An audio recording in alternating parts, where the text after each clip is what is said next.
తాజా అంశం చూస్తున్నాం. వైద్య కళాశాలల పీపీపీ విధానంపై ఆందోళన కేసులో వైసీపీ నేత అంబటి రాంబాబుకు గుంటూరు కోర్టు 14 రోజుల రిమాండ్ విధించింది. దీనిపై మరింత సమాచారం మా ప్రతినిధి వీరాంజనేయులు అడిగి తెలుసుకుందాం. వీరాంజనేయులు, అంబటి రిమాండ్కు సంబంధించి వివరాలేంటి? ధన్యవాదాలు గౌతమ్.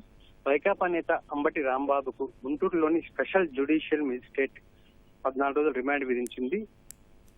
వైద్య కళాశాలలో పీపీపీ విధానాన్ని నిరసిస్తూ ఆందోళన చేసిన కేసుకు సంబంధించి గుంటూరు పట్టాభిపురం పోలీస్ స్టేషన్ లో కేసు నమోదైంది. ఈ కేసుకు సంబంధించి అంబటి రాంబాబును కొద్దిసేపటి కిందటే రాజమండ్రి సెంట్రల్ జైలు నుంచి గుంటూరు కోర్టుకు తరలించారు. గుంటూరు కోర్టులో న్యాయమూర్తి ముందు హాజరుపరచగా న్యాయమూర్తి ఈ కేసుకు సంబంధించి అంబటి రాంబాబు 14 రోజులు రిమాండ్ విధిస్తూ తీర్పు ఇవ్వడం జరిగింది.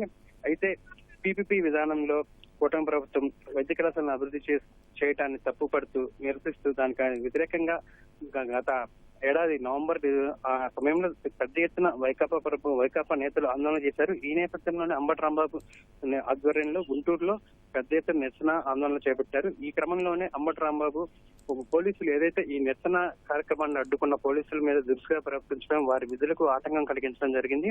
అదేవిధంగా వారి విధులకు ఆటంకం కలిగించడమే కాకుండా వారి మీదకి దురుసుగా వెళ్లటం, వారిని తోసివేయటం, ఇలా పోలీసులు విధులకు ఆటంకం కలిగించారు. ఈ ఘటనకు సంబంధించి పట్టాభిపురం పోలీసులు అయితే నవంబర్ లోనే కేసు నమోదు చేశారు. ఈ కేసుకు సంబంధించి అంబటి రాంబాబుని ఈ రోజు అయితే కోర్టులో హాజరుపరిచారు. ఇప్పటికే అంబటి రాంబాబు సీఎం చంద్రబాబు మీద అనుచిత వ్యాఖ్యలు చేసిన కేసులో 14 రోజులు రిమాండ్ లో ఉన్నారు. ఈ రిమాండ్ ఖైదీగా రాజమండ్రి సెంట్రల్ జైల్లో అంబటి రాంబాబు ఉన్నారు.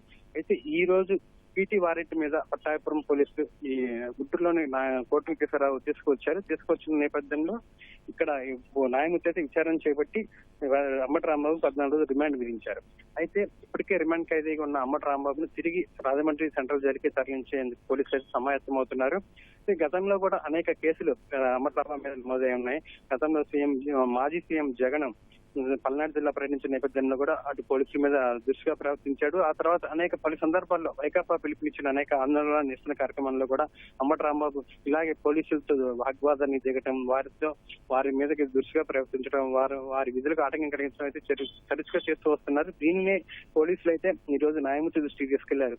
ప్రతిసారి అంబటి రాంబాబు నిరసన పేరుతో, ఆందోళన పేరుతో ప్రజలకు ఇబ్బంది కలిగిస్తూ, పౌర సంఘాలకి అదేవిధంగా పౌరులకు ఆటంకం కలిగిస్తూ, వారి యొక్క దైనందిన జీవితానికి ఇబ్బంది కలిగిస్తూ, ట్రాఫిక్ కాన్సర్లకు ఇబ్బంది కలిగిస్తూ ప్రవర్తిస్తున్నారని, అందుమూలంగా అతన్ని రిమాండ్ కి ఇవ్వాలని చెప్పి కూడా పోలీసు తరఫున న్యాయవాది కోరటం జరిగింది. వీటన్నిటిని పరిగణలోకి తీసుకున్న న్యాయమూర్తి అంబటి రాంబాబు 14 రోజులు రిమాండ్ విధించడం జరిగింది. అంటే ఈ నెల 22వ తేదీ వరకు కూడా అంబటి రాంబాబుకు ఈ పీపీపీ విధానంలో వైద్య కళాశాల విలీనం కేసుకు సంబంధించి అయితే న్యాయమూర్తి రిమాండ్ విధించారు. మరికొద్ది సేపట్లో అంబటి రాంబాబును ఈ కోర్టు నుంచి అయితే రాజమండ్రి సెంట్రల్ జైలు తరలించనున్నారు. అయితే మరోవైపు గుంటూరు మొబైల్ కోర్టులో ఏదైతే సీఎం చంద్రబాబు మీద అనుచిత వ్యాఖ్యలు చేసిన కేసు ఉందో ఆ కేసుకు సంబంధించి పోలీసులు కస్టడీకి ఇవ్వాలని చెప్పి కూడా వాళ్ళు పిటిషన్ వేయడం జరిగింది. ఆ పిటిషన్ గతంలో 2 మార్లు వాయిదా పడింది. ఈ రోజు ఆ కస్టడీ పిటిషన్ కూడా విచారణకు రానుంది. మరోవైపు అంబటి రాంబాబు కూడా బెయిల్ పిటిషన్ అయితే దాఖలు చేశారు. దాని మీద కూడా విచారణ కొనసాగే అవకాశం ఉంది.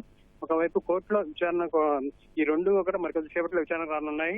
అయితే ఇప్పటికే అంబటి రాంబాబుకి రిమాండ్ విధించిన నేపథ్యంలో అంబటి రాంబాబుని అయితే గుంటూరు కోర్టు నుంచి రాజమండ్రి సెంట్రల్ జరిగి తిరిగి తరలించేందుకు పోలీసులు అయితే సన్నద్ధం చేస్తున్నారు, సమాయత్తమవుతున్నారు. ఇది గౌతమ్ ఇక్కడున్న పరిస్థితి. రైట్, ధన్యవాదాలు వీరాంజనేయులు.